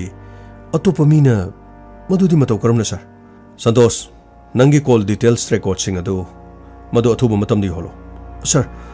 ꯁꯔꯚꯤꯁ ꯄ꯭ꯔꯣꯚꯥꯏꯗꯔꯅ ꯉꯁꯤꯗꯤ ꯈꯤꯇꯪ ꯉꯥꯏꯕꯤꯌꯨ ꯍꯥꯏꯗꯨꯅ ꯍꯥꯏꯔꯛꯄꯅꯤ ꯁꯔ ꯑꯗꯨꯒ ꯇꯣꯉꯥꯟ-ꯇꯣꯉꯥꯟꯕ ꯔꯤꯄꯣꯔꯠꯁꯤꯡ ꯄꯨꯟꯅ ꯃꯈꯣꯏ ꯀꯣꯜ ꯗꯤꯇꯦꯜꯁ ꯔꯦꯀꯣꯔꯗꯀ ꯃꯐꯝ ꯑꯁꯤꯗ ꯉꯥꯏꯍꯥꯛꯀꯤ ꯃꯇꯨꯡ ꯌꯧꯔꯛꯑꯅꯤ ꯁꯔ ꯑꯣꯀꯦ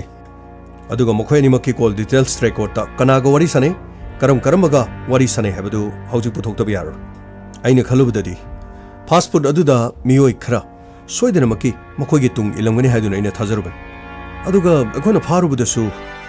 ꯆꯍꯤ 19 19 19 ꯃꯗꯨꯒꯤ ꯂꯦꯡꯒꯥꯒꯤ ꯑꯉꯥꯡ ꯉꯥꯛꯇꯅꯤ ꯃꯈꯣꯏꯅ ꯊꯕꯛ ꯑꯁꯤꯗꯤ ꯇꯧꯕ ꯉꯝꯒꯅꯤ ꯍꯥꯏꯕ ꯊꯥꯖꯗꯦ ꯑꯗꯨꯒ ꯃꯈꯣꯏꯅ ꯄꯤꯔꯤꯕ ꯃꯈꯣꯏꯒꯤ ꯁ꯭ꯇꯦꯠꯃꯦꯟ ꯑꯗꯨꯒꯤ ꯃꯇꯨꯡ ꯏꯟꯅꯁꯨ ꯀꯦꯁ ꯑꯁꯤꯗ ꯃꯈꯣꯏ ꯆꯦꯟꯅꯔꯝꯕ ꯌꯥꯕꯒꯤ ꯑꯣꯏꯊꯣꯛꯄꯁꯤ ꯂꯩꯇꯦ ꯍꯧꯖꯤꯛ ꯀꯣꯜ ꯗꯤꯇꯦꯜꯁ ꯔꯦꯀꯣꯔꯗ ꯑꯗꯨꯒ CCTVꯁꯤꯒꯤ ꯋꯥꯠꯍꯧꯔꯤꯕꯁꯤꯡ ꯑꯁꯤ ꯌꯦꯡꯉꯀꯥꯟꯗ ꯃꯈꯥꯁꯦ ꯑꯩꯈꯣꯏꯅ ꯁꯣꯏꯗꯅ ꯈꯪꯒꯅꯤ CCTVꯗꯣ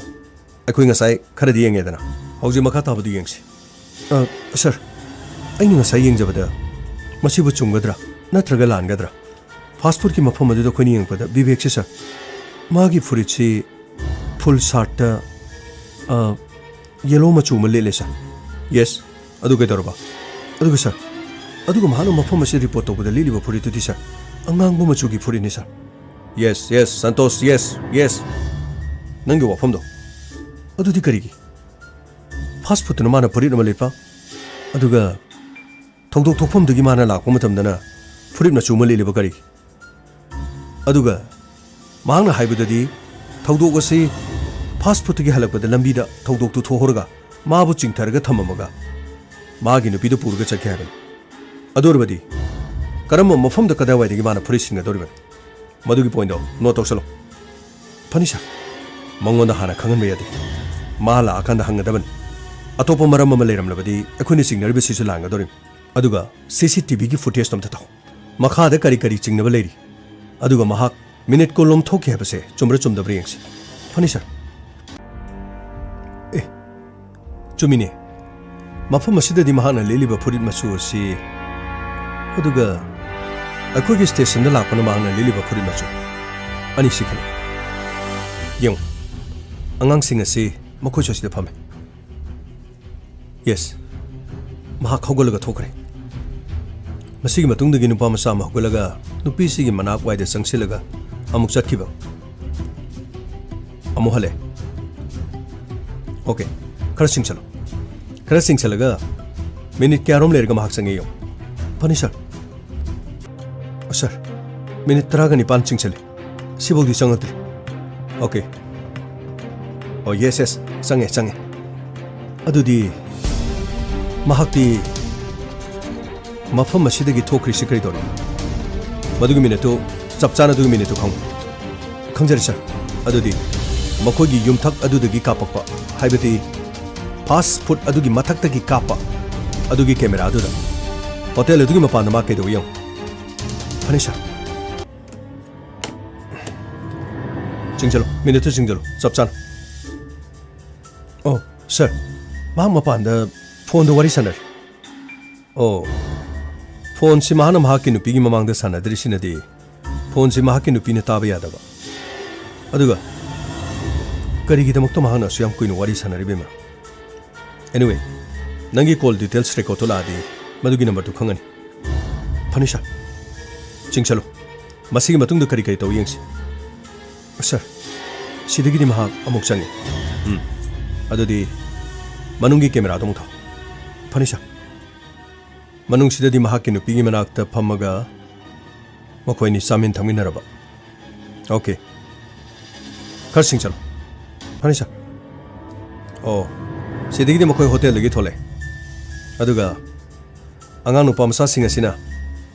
Makoishu lahaktang lera mamatung. Okay, kaching chalo. Makoy na thoki baga kyam geble. Sir, Joliga bibeka makoy thokra matung na ngang sing sili hori. Aduga Joliga bibeka di awang lom da thokre sa. Aduga angang sing asina moy di makharom da thori sa. Okay. Adubu Santos. Makharom da thorosu CCTV footage asida uroi do ba topa lambi madagi chalaga. Makoyna mamanglomda thatpa yabagi lambi dile adorabadi angang sing sina oiramni haibasi haujubagi de haiba ngamtri anyway angang sing adugi makoygi phone aduga makoygi CDR pona moksa sing thokadaban sir adusu thajagre sa okay adudi hoju phawgi CCTV footage ki akoni yengli basida mahak minute ko lom thoktuna mapana wari sanaduna lei haibasi madi seng masigi mathangda mahang na ikhoide complaint to bala kuma to mahang na lili ba puri machu ongang ba aduga hotel asina mahang na lili ba machu blue machu karam mamatam da karam mafam da mahang na puri asi honga dori masigi wahang sima sir uta sangjar ke sir oh kamai chango sir CDR ge record sing do sir loi la sir karai piro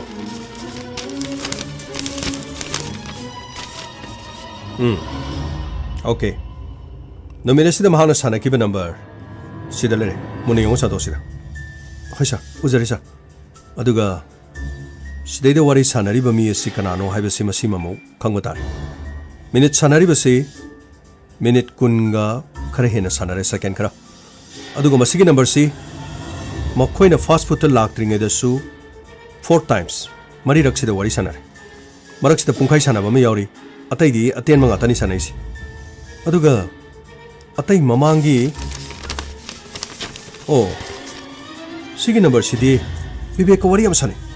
pungani sanaba pungama sanaba aduga hariba number sidi wari am sanare soidena maki masi nupara nupira aduga karino haibedo madugi details ma khangma tangai fadaba le sir athu matamda khangjarage sir aduga location dana Joliga si baksang le ramliba mafam asigi location da phone amate active hoide aduga masigi manakta mo bibek ki phone number sisu active hoide na sidi sir bibek ki mafam asidi active hoidre adu de khone bibek ta chingna basi mihat asida bibek yaudra gadi kari hoiba khwading ngali wafam di mahana fast food asigi thokar ga kana ga wari sanariga aduga Tawdok thokpam sida mahana lili ba furit machu siga fast food mahana lili ba furit machu siga aikhoi gi mafam sida lakpa mahana furit asi machu manadri sina kariki wahang ani sitare athuba matamda phone number se masigi CDR sing tho yam thuna pidaba yadi hai phani sir ai hona jagi sir aduga haujo juma call tawduna bibek ko mafam sida lakna ba hai ko kari gi maklu ama phange hai phani sir ai haujo mahapu ko jargi pare Masigi matungda bibek ta pau piba matamda mahaki phone adu chalamde adubu athubu matamda Santosna sakhangdaba call adugi details singthokiram amadi ꯁ꯭ꯇꯦꯁꯟꯗ ꯃꯍꯥꯛ ꯊꯨꯅ ꯂꯥꯛꯈꯤ꯫ Sir, ꯑꯝꯇ ꯆꯪꯖꯔꯒꯦ sir. Santosh, ꯌꯥꯝ ꯊꯨꯅ ꯂꯥꯛꯏꯅ꯫ Sir, ꯅꯪ ꯄꯥꯎ ꯄꯤꯗ꯭ꯔꯕꯣ? Sir, ꯑꯩꯅ ꯄꯥꯎ ꯄꯤꯖꯕꯅꯤ ꯑꯗꯨꯕꯨ ꯃꯍꯥꯛꯀꯤ ꯐꯣꯟꯁꯤ ꯅꯣꯠ ꯔꯤꯆꯦꯕꯜ ꯍꯥꯏꯗꯅ ꯑꯗꯨꯝ ꯂꯩꯔꯦ ꯁꯔ꯫ ꯑꯣꯀꯦ, ꯀꯩꯁꯨ ꯀꯥꯏꯕ ꯂꯩꯇꯦ꯫ ꯍꯌꯦꯡꯗꯤ ꯃꯍꯥꯛ ꯂꯥꯛꯇꯕ ꯌꯥꯔꯣꯏ꯫ ꯅꯪꯒꯤ ꯀꯣꯜ ꯗꯤꯇꯦꯜꯁ ꯔꯦꯀꯣꯔꯗ ꯃꯗꯨꯒꯤ ꯔꯤꯄꯣꯔꯠ ꯍꯥꯏꯔꯣ꯫ ꯁꯔ, ꯃꯁꯤ ꯁꯤꯂꯦꯝꯕꯤ ꯀꯧꯕ ꯅꯨꯄꯤ ꯑꯃꯒꯤ ꯃꯍꯥꯛꯀꯤ ꯃꯃꯤꯡꯗ ꯂꯩ꯫ ꯑꯗꯨꯒ ꯁꯔ, ꯑꯩꯅ ꯀꯨꯞꯅ ꯊꯤꯖꯤꯜꯂꯛꯄꯗ ꯁꯤꯂꯦꯝꯕꯤ ꯍꯥꯏꯔꯤꯕ ꯅꯨꯄꯤ ꯑꯁꯤꯒ ꯕꯤꯕꯦꯛꯀ ꯃꯍꯥꯛꯀ ꯌꯥꯝꯅ ꯇꯣꯏꯅ ꯋꯥꯔꯤ ꯁꯥꯟꯅꯔꯤ ꯁꯔ꯫ ꯋꯥꯠ? ꯑꯆꯨꯝꯕꯅꯤ ꯁꯔ꯫ ꯃꯁꯤ ꯈꯛꯇ ꯅꯠꯇꯅ ꯕꯤꯕꯦꯛꯀꯤ ꯅꯝꯕꯔ ꯑꯁꯤꯅ ꯁꯤꯂꯦꯝꯕꯤ ꯍꯥꯏꯔꯤꯕ ꯅꯨꯄꯤ ꯑꯁꯤꯒꯤ ꯃꯃꯤꯡꯗ ꯂꯩꯔꯤꯕ ꯁꯤꯝ ꯑꯁꯤꯗ ꯃꯦꯁꯦꯖ 250 ꯊꯧꯗꯣꯛ ꯊꯣꯛꯄ ꯅꯨꯃꯤꯠ ꯑꯁꯤꯒꯤ ꯃꯥꯡꯑꯣꯏꯅꯅ ꯊꯥꯈꯤ꯫ ꯀꯔꯤꯅꯣ ꯍꯥꯏꯁꯤꯕꯣ? ꯃꯦꯁꯦꯖ 5-6 ꯅꯠꯇꯕ ꯃꯦꯁꯦꯖ 250? ꯃꯥꯅꯤ ꯁꯔ꯫ ꯃꯦꯁꯦꯖ ꯂꯣꯏꯈ꯭ꯔꯕꯁꯨ ꯃꯍꯥꯛꯀꯤ ꯕꯦꯂꯦꯟꯁꯇꯒꯤ ꯑꯗꯨꯝ ꯀꯛꯑꯒ ꯊꯥꯕ ꯌꯥꯕꯅꯤꯅ ꯅꯣꯡꯃꯗ ꯃꯦꯁꯦꯖ 250 ꯊꯥꯅꯤꯡꯉꯥꯏ ꯃꯔꯝꯁꯤ ꯁꯔ, ꯃꯁꯤ ꯈꯤꯇꯪ ꯉꯛꯄ ꯑꯣꯏꯔꯤ꯫ ꯑꯗꯨꯒ ꯁꯔ, ꯕꯤꯕꯦꯛꯀꯤ ꯃꯍꯥꯛꯀꯤ ꯅꯝꯕꯔꯗꯒꯤ ꯃꯁꯛ ꯈꯪꯗꯕ ꯀꯣꯜ ꯅꯝꯕꯔ 2 ꯊꯧꯗꯣꯛ ꯊꯣꯛꯂꯕ ꯃꯇꯨꯡ ꯑꯗꯨꯒ ꯊꯧꯗꯣꯛ ꯊꯣꯛꯇ꯭ꯔꯤꯉꯩꯗꯁꯨ ꯃꯆꯤꯠ ꯃꯆꯤꯠ ꯋꯥꯔꯤ ꯁꯥꯟꯅꯈꯤꯕ ꯅꯝꯕꯔ 2 ꯈꯛꯁꯨ ꯌꯥꯎꯏ꯫ ꯃꯁꯤꯅ ꯗꯦꯕ ꯀꯧꯕ ꯃꯤ ꯑꯃꯒꯤ ꯃꯃꯤꯡꯗ ꯂꯩ ꯑꯗꯨꯒ ꯑꯃꯅ ꯃꯣꯍꯦꯟ ꯀꯧꯕ ꯃꯤ ꯑꯃꯒꯤ ꯃꯃꯤꯡꯗ ꯂꯩ꯫ ꯀꯔꯤ? ꯑꯗꯨꯗꯤ ꯗꯦꯕ ꯑꯃꯗꯤ ꯃꯣꯍꯦꯟ ꯃꯈꯣꯏꯒꯤ ꯐꯣꯟ ꯅꯝꯕꯔ ꯑꯗꯨꯗꯤ ꯖꯨꯂꯤꯒꯤ ꯑꯁꯤꯕ ꯍꯛꯆꯥꯡꯒꯤ ꯃꯐꯝꯗ ꯃꯗꯨꯗ ꯂꯣꯀꯦꯁꯟ ꯑꯣꯏꯗ꯭ꯔꯤꯗꯨꯗꯤ? ꯁꯔ, ꯄ꯭ꯂꯥꯟ ꯑꯁꯤ ꯍꯥꯟꯅ ꯄ꯭ꯔꯤ ꯄ꯭ꯂꯥꯟ ꯑꯣꯏꯔꯕꯗꯤ ꯐꯣꯟ ꯅꯝꯕꯔ ꯑꯃꯠꯇ ꯑꯦꯛꯇꯤꯚ ꯑꯣꯏꯍꯟꯗꯕ ꯌꯥꯒꯅꯤ꯫ ꯂꯣꯀꯦꯁꯟ ꯑꯗꯨꯗ ꯂꯩꯍꯟꯗꯕꯁꯨ ꯌꯥꯒꯅꯤ꯫ ꯏꯁꯝ ꯁꯝꯅ ꯕꯤꯕꯦꯛꯅ ꯃꯍꯥꯛꯀꯤ ꯐꯣꯟ ꯅꯝꯕꯔ ꯑꯗꯨ ꯀꯔꯤꯒꯤꯗꯃꯛꯇ ꯃꯐꯝ ꯑꯗꯨꯗ ꯂꯣꯀꯦꯁꯟ ꯑꯣꯏꯍꯜꯂꯣꯏꯗꯧꯔꯤꯕꯅꯣ? ꯂꯣꯀꯦꯁꯟ ꯑꯣꯏꯔꯕꯗꯤ ꯀꯔꯤ ꯇꯧꯔꯛꯀꯅꯤ? ꯃꯈꯣꯏ ꯁꯣꯏꯗꯅ ꯈꯪꯉꯝꯕꯁꯨ ꯌꯥꯏ꯫ ꯑꯗꯨꯒ ꯌꯥꯝꯅ ꯅꯨꯡꯉꯥꯏꯕ ꯄꯥꯎ ꯑꯃꯅ ꯖꯨꯂꯤꯒꯤ ꯃꯍꯥꯛꯀꯤ ꯐꯣꯟ ꯅꯝꯕꯔꯗꯒꯤ ꯃꯃꯥ ꯃꯄꯥꯗ ꯐꯣꯟ ꯇꯧꯕꯒꯤ ꯅꯝꯕꯔ ꯌꯥꯎꯔꯝꯃꯤ꯫ ꯅꯝꯕꯔ ꯑꯗꯨ ꯑꯩꯅ ꯑꯇꯣꯞꯄ ꯃꯤ ꯑꯣꯏꯔꯝꯒꯗ꯭ꯔꯥ ꯍꯥꯏꯗꯨꯅ ꯀꯣꯜ ꯇꯧꯗꯨꯅ ꯍꯪꯕ ꯃꯇꯝꯗ ꯖꯨꯂꯤꯒꯤ ꯑꯄꯣꯛꯄ ꯃꯄꯥ ꯑꯣꯏꯔꯝꯃꯤ꯫ ꯑꯗꯨꯒ ꯊꯣꯛꯂꯤꯕ ꯊꯧꯗꯣꯛ ꯑꯁꯤꯒꯤ ꯃꯇꯥꯡꯗ ꯃꯈꯣꯏꯗ ꯕꯤꯕꯦꯛꯅ ꯀꯔꯝꯕ ꯃꯇꯝꯗ ꯄꯥꯎ ꯄꯤꯔꯦ ꯍꯥꯏꯅ ꯍꯪꯕ ꯃꯇꯝꯗ ꯊꯧꯗꯣꯛ ꯑꯁꯤ ꯊꯣꯛꯈ꯭ꯔꯕ ꯃꯇꯨꯡ ꯄꯨꯡ 1 ꯂꯩꯔꯕ ꯃꯇꯨꯡꯗ ꯄꯥꯎ ꯄꯤꯔꯦ ꯍꯥꯏꯕꯁꯤꯅꯤ꯫ ꯍꯣꯏꯅꯤ, ꯄꯨꯡ 1 ꯂꯩꯔꯒ ꯄꯥꯎ ꯄꯤꯔꯤꯕꯗꯨ ꯃꯍꯥꯛ ꯄꯥꯈꯠꯄꯗꯒꯤ ꯃꯍꯥꯛꯀꯤ ꯅꯨꯄꯤ ꯐꯥꯈꯤꯕꯗꯨꯅ ꯃꯔꯝ ꯑꯣꯏꯗꯨꯅ ꯃꯍꯥꯛꯅ ꯊꯦꯡꯅ ꯄꯥꯎ ꯄꯤꯕꯅꯤ ꯍꯥꯏꯅ ꯈꯜꯂꯁꯤꯅꯤ꯫ ꯑꯗꯨꯕꯨ ꯀꯔꯝꯕ ꯃꯇꯝꯗ ꯃꯍꯥꯛꯅ ꯐꯨꯔꯤꯠ ꯍꯣꯡꯉꯤꯕꯅꯣ ꯍꯥꯏꯕ ꯋꯥꯐꯝ ꯑꯁꯦ ꯃꯁꯤꯇꯅꯤ ꯑꯩꯅ ꯑꯌꯥꯝꯕ ꯈꯜꯂꯤꯕꯁꯤ꯫ ꯃꯍꯥꯛꯅ ꯍꯥꯏꯕꯒꯤ ꯃꯇꯨꯡꯏꯟꯅ ꯊꯧꯗꯣꯛ ꯑꯗꯨ ꯃꯍꯥꯛꯄꯨ ꯂꯝꯕꯤꯗ ꯏꯟꯊꯔꯝꯂꯒ ꯅꯨꯄꯤ ꯑꯗꯨ ꯄꯨꯔꯒ ꯆꯠꯈꯤ꯫ ꯃꯗꯨꯗꯒꯤ ꯃꯍꯥꯛ ꯒꯥꯔꯤ ꯈꯔ ꯇꯣꯡ ꯃꯈꯣꯡꯅ ꯈꯔ ꯂꯥꯛ ꯄꯨꯂꯤꯁ ꯁ꯭ꯇꯦꯁꯟ ꯑꯁꯤꯗ ꯂꯥꯛꯂꯒ ꯄꯥꯎ ꯄꯤꯕꯅꯤ ꯍꯥꯏꯕ ꯋꯥꯐꯝ ꯑꯁꯤ ꯃꯍꯥꯛꯅ ꯍꯥꯏꯔꯒ ꯃꯇꯧ ꯀꯔꯝꯅ ꯃꯍꯥꯛꯅ ꯃꯍꯥꯛꯀꯤ ꯐꯨꯔꯤꯠ ꯑꯗꯨ ꯀꯔꯝꯕ ꯃꯐꯝꯗ ꯁꯤꯟꯒꯗꯧꯔꯤꯕꯅꯣ ꯍꯥꯏꯕꯁꯤ꯫ ꯑꯗꯨꯒ ꯁꯟꯇꯣꯁ, ꯁꯤꯂꯦꯝꯕꯤ ꯍꯥꯏꯔꯤꯕ ꯅꯨꯄꯤ ꯑꯁꯤꯒ ꯕꯤꯕꯦꯛꯀ ꯀꯔꯤ ꯃꯔꯤ ꯂꯩꯅꯩ ꯍꯥꯏꯕꯁꯤ ꯈꯪꯅꯅꯕ ꯌꯥꯝ ꯊꯨꯅ ꯍꯣꯠꯅꯧ꯫ ꯑꯩꯈꯣꯏꯒꯤ ꯃꯤ ꯊꯥꯗꯣꯛ꯫ ꯑꯗꯨꯒ ꯃꯈꯣꯏ ꯑꯅꯤꯅ ꯑꯁꯨꯛ ꯌꯥꯝꯅ ꯋꯥꯔꯤ ꯁꯥꯟꯅꯔꯤꯕꯒꯤ ꯃꯔꯝ ꯀꯔꯤꯅꯣ? ꯁꯤꯂꯦꯝꯕꯤꯒꯤ ꯃꯍꯥꯛꯀꯤ ꯄꯥꯁ ꯍꯤꯁꯇ꯭ꯔꯤ ꯀꯔꯤꯅꯣ? ꯍꯧꯖꯤꯛꯅ ꯃꯍꯥꯛꯅ ꯕꯤꯕꯦꯛꯀ ꯂꯩꯅꯔꯤꯕ ꯃꯔꯤ ꯑꯁꯤꯅ ꯀꯔꯤꯅꯣ? ꯀꯔꯝꯕ ꯃꯔꯤꯗ ꯋꯥꯔꯤ ꯁꯥꯟꯅꯔꯤꯕꯅꯣ ꯍꯥꯏꯕꯁꯤ ꯆꯨꯝꯅ ꯈꯪꯎ꯫ ꯁꯔ, ꯈ꯭ꯋꯥꯏꯗꯒꯤ ꯉꯛꯄ ꯋꯥꯐꯝ ꯑꯃꯁꯨ꯫ ꯍꯥꯏꯌꯨ ꯁꯟꯇꯣꯁ꯫ ꯁꯔ, ꯕꯤꯕꯦꯛ ꯍꯥꯏꯔꯤꯕ ꯃꯤꯑꯣꯏ ꯑꯁꯤꯅ ꯃꯁꯛ ꯃꯃꯤꯡ ꯈꯪꯗꯕ ꯅꯝꯕꯔ ꯈꯔꯗ ꯀꯣꯜ ꯌꯥꯝꯅ ꯇꯧꯏ꯫ ꯑꯗꯨꯒ ꯍꯥꯏꯔꯤꯕ ꯅꯝꯕꯔꯁꯤꯡ ꯑꯁꯤ ꯁꯔ ꯌꯥꯝꯅ ꯀꯨꯏꯅ ꯁꯤꯖꯤꯟꯅꯗꯕ ꯃꯥꯜꯂꯤ꯫ ꯍꯥꯏꯕꯗꯤ ꯐꯣꯟ ꯅꯝꯕꯔꯁꯤ ꯑꯩꯈꯣꯏꯅ ꯇꯧꯕ ꯃꯇꯝꯗ ꯁ꯭ꯋꯤꯆ ꯑꯣꯐ ꯍꯥꯏꯕꯒꯨꯝꯕ, ꯑꯥꯎꯠ ꯑꯣꯐ ꯁꯥꯔꯚꯤꯁ ꯍꯥꯏꯕꯒꯨꯝꯕ꯫ ꯃꯁꯤ ꯀꯔꯤꯒꯤꯅꯣ ꯍꯥꯏꯕꯁꯤꯃ ꯈꯪꯗ꯭ꯔꯤ ꯁꯔ꯫ ꯍꯥꯏꯔꯤꯕꯁꯤꯅꯗꯤ ꯕꯤꯕꯦꯛ ꯍꯥꯏꯔꯤꯕ ꯃꯤꯑꯣꯏ ꯑꯁꯤꯅ ꯊꯧꯗꯣꯛ ꯑꯁꯤꯗ ꯃꯥꯁꯇꯔ ꯄ꯭ꯂꯥꯟ ꯇꯧꯒꯗꯧꯔꯤꯕ꯭ꯔꯥ? ꯅꯠꯇ꯭ꯔꯒ ꯃꯍꯥꯛꯄꯨ ꯆꯤꯡꯅꯅꯕꯒꯤ ꯃꯔꯝ ꯑꯃꯗ ꯂꯩꯍꯜꯂꯒ ꯑꯇꯣꯞꯄ ꯀꯅꯥꯅ ꯇꯧꯔꯤꯕ?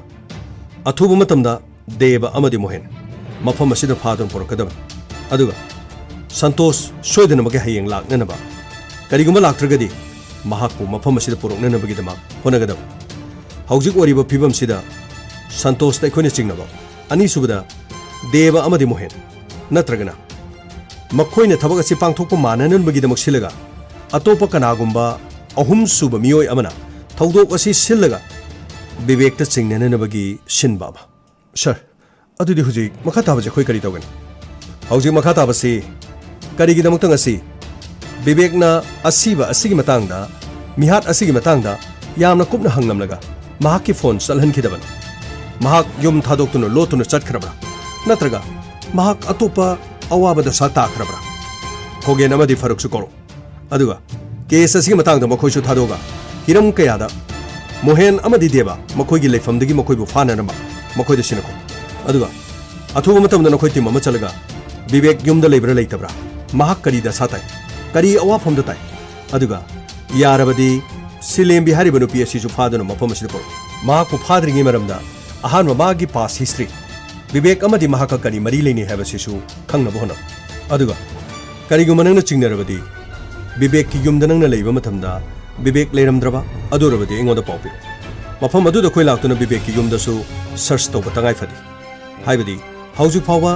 ꯖꯨꯂꯤ ꯍꯥꯠꯄꯒꯤ ꯊꯥꯡ ꯑꯩꯈꯣꯏꯅ ꯐꯪꯗ꯭ꯔꯤ ꯀꯅꯥꯅ ꯈꯪꯕ ꯊꯥꯡ ꯑꯗꯨ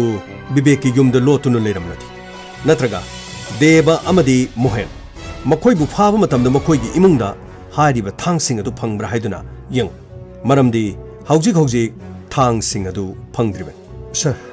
ꯍꯥꯏꯔꯤꯕꯁꯤꯗ ꯀꯔꯤꯒꯨꯝꯕ ꯕꯤꯕꯦꯛꯅ ꯌꯨꯝꯗ ꯏꯔꯥꯏ ꯂꯥꯏꯅ ꯂꯩꯔꯝꯕ ꯑꯗꯨꯒ ꯁꯤꯂꯦꯝꯕꯤ ꯍꯥꯏꯔꯤꯕ ꯅꯨꯄꯤꯁꯤꯅ ꯑꯇꯣꯞꯄ ꯃꯃꯤꯡ ꯑꯃ ꯀꯧꯔꯒ ꯃꯤꯑꯣꯏ ꯑꯗꯨ ꯅꯨꯄꯤ ꯅꯠꯇꯕ नुपा ꯑꯣꯏꯔꯝꯂꯒꯗꯤ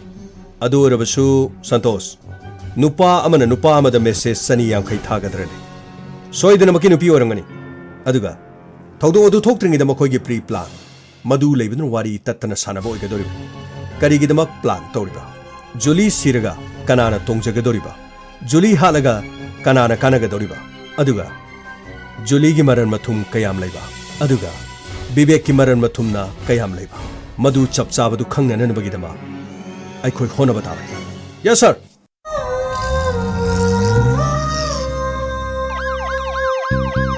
Lakle lakle Inspector Tayai Tayai Tayai Lakle lakle Lakle lakle Inspector nung tumhale nung